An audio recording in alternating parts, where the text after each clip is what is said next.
Before mind begins, you are, and probably in one of your purest states.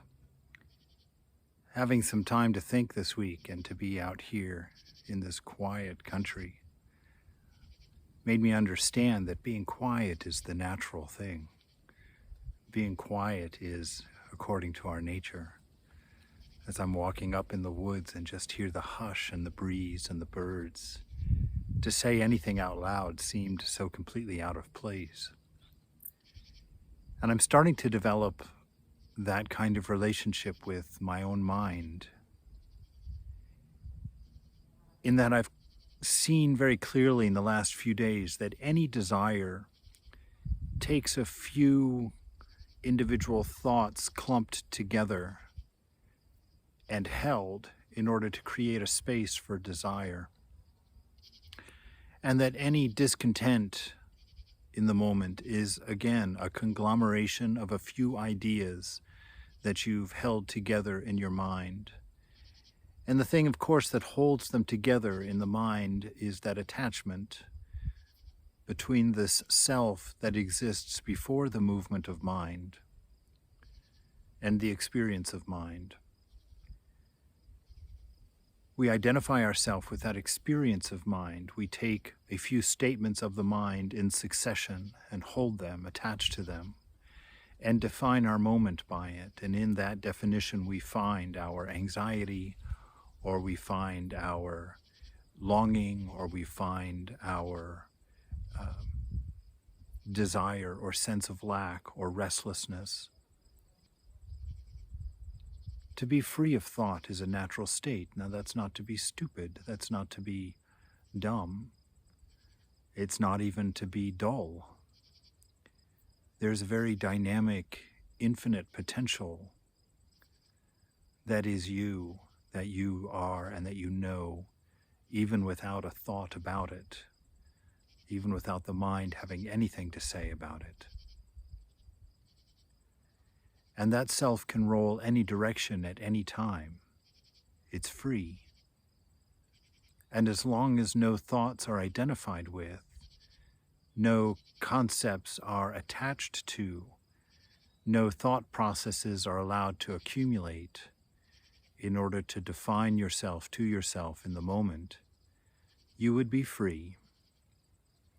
And understanding this is key to being able to allow change, to allow unfolding in your life.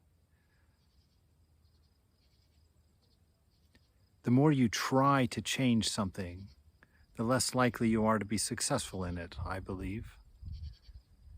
Because we're not trying to build or make or be something. We're trying to stop the noise to allow us to be what already is, to allow us to be what we are, which really is the culmination of all the changes we're hoping for. We're just going about it in the wrong way. We're trying to do instead of undo. Once a ball or boulder starts rolling down a hill, it's very difficult to stop that boulder from rolling. And that's what we're trying to do when we're trying to change habits or trying to change behaviors.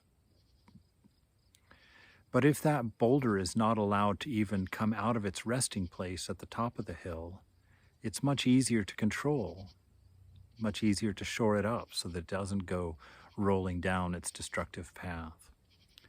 And this is what I'm referring to when I say to catch your sense of being before the mind begins, before the mind thinks, before the mind analyzes, before the mind answers any of your internal queries. Get a sense of I, a sense of being at that moment. Now that sense of I can't be the result of a thought or a contemplation. That sense of I is completely receptive, completely open, completely listening. It's the state of all senses all the time, which is openness, receptivity. It's the mind that closes it down to narrow gaps and behaviors.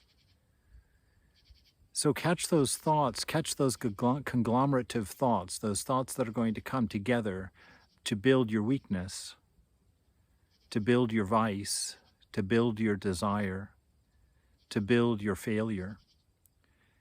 Before those thoughts are allowed to accumulate, if you can get to the very beginning, before that idea was mature, and negate it as only a thought, let it have no more weight than that.